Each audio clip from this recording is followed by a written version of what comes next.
ಮತ್ತು ಹನುಮಂತಗೆ ಯಾಕೆ ನೀವು ಅಷ್ಟು ತುಂಬ ಇಷ್ಟಪಡ್ತೀರಾ? ಈಗ ಹನುಮಂತು ತುಂಬ ಇನ್ನೋಸೆಂಟ್ ಅಲ್ಲ, ಇನ್ನೋಸೆಂಟ್ ಆ ಥರ ಆ್ಯಕ್ಟ್ ಮಾಡ್ತಿದ್ದಾನೆ ಅಂತ ಕೆಲವ್ರು ಕಮೆಂಟ್ ಮಾಡ್ತಿದ್ದಾರೆ. ಸೊ ಆ ಥರದವರು ಇದ್ದಾರೆ, ಆ ಥರ ಹೇಳಿರೋರು ಉಂಟು. ಬಟ್ ನಿಮಗೂ ಹನುಮಂತಗೂ ತುಂಬ ಒಳ್ಳೆ ಬಾಂಧವ್ಯ ಇದೆ, ತುಂಬ ಚೆನ್ನಾಗಿ ನೀವು ಅಳಿಯ ಅಂತೀರ. ನಾನು ಅವ್ನ ಮದುವೆ ನಾನೇ ಮಾಡ್ತೀನಿ ಅಂತೆಲ್ಲ ಬರೀ ಅನೌನ್ಸ್ ಮಾಡಿಬಿಟ್ಟಿದ್ದೀರಾ. ಯಾಕೆ ಕ್ಯಾರೆಕ್ಟರ್ ಯಾಕೆ ಅಷ್ಟು ಇಷ್ಟ ಆಯಿತು? ನಮ್ಮ ಮದುವೆ ವಿಷಯ ಬಂದಾಗ ಇದು ಮನೆಯಲ್ಲೂ ನಾವು ಸುಮಾರು ಸಲ ಚರ್ಚೆ ಮಾಡಿದ್ದೀವಿ. ಅವನು ಎಷ್ಟೋ ಸಲ ಹೇಳಿದ್ದಾನೆ, ಮಾವ ನನ್ನ ಮದುವೆ ನೀನೇ ಮಾಡ್ಬೇಕು ಮಾವ, ನನ್ನ ಮದುವೆ ನೀನೇ ಮಾಡ್ಬೇಕು ಮಾವ ಅಂತ ಹೇಳಿದ್ದಾನೆ.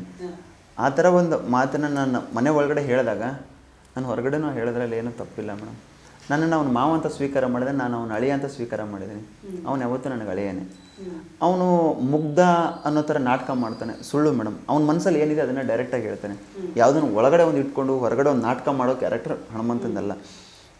ಆ ಒಂದು ಮುಗ್ಧತೆ ನನಗೆ ಭಾಳ ಇಷ್ಟ ಆಯಿತು ಹನುಮಂತನಲ್ಲಿ.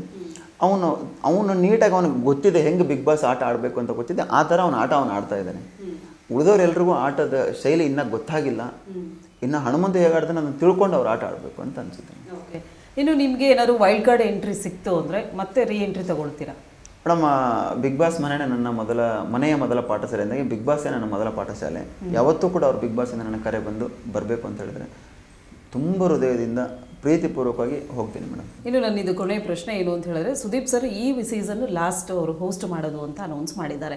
ಇನ್ ಕೇಸ್ ಈ ಸೀಸನ್ ನೀವು ಹೋಗಿಲ್ಲ ಅಂತ ಹೇಳಿದರೆ ಹೇಗೆ ಅನಿಸ್ತಾ ಇತ್ತು? ಮೇಡಮ್, ಅವರಿಲ್ಲ ಅಂದಿದ್ರೆ ನಾನು ಎಲ್ಲೋ ಹೋಗೋದು ಇಷ್ಟ ಆಗ್ತಿರಲಿಲ್ಲ, ನಾನು ಹೋಗ್ತಾನೂ ಇರಲಿಲ್ಲ ಬಿಗ್ ಬಾಸ್ ಮನೆಗೆ. ಸುದೀಪ್ ಸರ್ ಹೇಗೆ ಅಂತಂದರೆ, ಒಂದು ದೇವಸ್ಥಾನದಲ್ಲಿ ಒಂದು ಗರ್ಭಗುಡಿ ಹೇಗಿರುತ್ತೋ ಅದರಲ್ಲಿ ಒಂದು ದೇವ್ರ ಮೂರ್ತಿ ಹೇಗೆ ಪ್ರತಿಷ್ಠಾಪನೆ ಮಾಡಿರ್ತಾರೋ ಆ ಥರ ಸುದೀಪ್ ಸರ್ ನಮಗೆ. ನಾವು ಆ ಜಾಗದಲ್ಲಿ ಅವ್ರನ್ನ ನೋಡ್ತೀವಿ. ಬಿಗ್ ಬಾಸ್ ಮನೆಗೆ ಸುದೀಪ್ ಸರ್ ಇಲ್ಲ ಅಂದರೆ ಬಿಗ್ ಬಾಸ್ ಮನೆಯೇ ಇಲ್ಲ. ಅವ್ರು ಪ್ರತಿ ವೀಕೆಂಡಲ್ಲಿ ಬಂದು ನಮ್ಗೆ ಏನು ಹೇಳ್ತಾ ಇದ್ರು ಅದು ಬೇರೆ ಯಾರಿಂದನೂ ಸಾಧ್ಯ ಇಲ್ಲ ಅಂತ ನಾನು ಭಾವಿಸ್ತೀನಿ. ಯಾಕಂದರೆ ಪ್ರತಿ ವೀಕೆಂಡಲ್ಲಿ ಬಂದು ಅವ್ರು ಏನು ನಮಗೆ ಕಿವಿ ಮಾತು ಹೇಳ್ತಿದ್ರು, ಆ ಕಿವಿ ಮಾತೆ ಒಬ್ಬ ಮನುಷ್ಯ ಪರಿವರ್ತನೆ ಆಗೋಕ್ಕೆ ಸಹಾಯ ಆಗುತ್ತೆ, ಉದಾಹರಣೆಗಳಾಗುತ್ತೆ.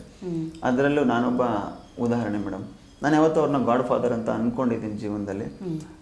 ಅವರು ಎಷ್ಟು ಸಿಂಪ್ಲಿಸಿಟಿಯಾಗಿ ಈ ಕೈಯಲ್ಲಿ ಮಾಡಿದ್ದು ಈ ಕೈಯಲ್ಲಿ ಗೊತ್ತಾಗಲ್ಲ, ಅವ್ರು ಮಾಡಿದ್ದು ಯಾವುದೇ ಕೆಲಸ ಕೂಡ ಆಗಲಿ, ಯಾವುದೋ ಒಂದು ದಾನ ಧರ್ಮ ಆಗಲಿ, ಆ ಥರ ಬದುಕೋಣ ಅಂತ ಅಂದ್ಕೊಂಡಿದ್ದೀನಿ ಮೇಡಮ್. ಅವ್ರ ಥರನೇ ಇನ್ಮೇಲಿಂದ ಜೀವನ ಮಾಡೋಣ ಅಂತ ಅಂದ್ಕೊಂಡಿದ್ದೀನಿ. ಓಕೆ, ಇನ್ನು ಗೋಲ್ಡ್ ಸುರೇಶ್ ಅವರ ಮುಂದಿನ ಪ್ಲ್ಯಾನ್ಸ್ ಏನಿದೆ ಮೇಡಮ್? ಸುಮಾರು ಮತ್ತೆ ನಟನೆಗೆ ಏನಾದರೂ ಎಂಟ್ರಿ ಕೊಡ್ತಾರಾ, ಮೂವೀಸ್ಗೆ ಹೋಗ್ತಾರಾ ಸುರೇಶ್ ಅವರು, ಅಥವಾ ಡೈರೆಕ್ಟ್ರು ಏನು ಡೈರೆಕ್ಷನ್ ಡಿಪಾರ್ಟ್ಮೆಂಟ್ಗೆ ಹೋಗ್ತಾರಾ, ಅಥವಾ ಪ್ರೊಡ್ಯೂಸ್ ಮಾಡ್ತಾರಾ? ಈ ಪ್ರಶ್ನೆ ಎಲ್ಲರಲ್ಲೂ ಇದೆ ಮೇಡಮ್. ಇವಾಗ ಸದ್ಯಕ್ಕೆ ಸಿನಿಮಾಗಳ ಆಫರ್ ಬರ್ತಾ ಇದೆ, ಸೀರಿಯಲ್ ಆಫರ್ ಬರ್ತಾ ಇದೆ, ಸುಮಾರು ಅಡ್ವರ್ಟೈಸ್ಮೆಂಟ್ಗಳೆಲ್ಲ ಬರ್ತಾ ಇದೆ.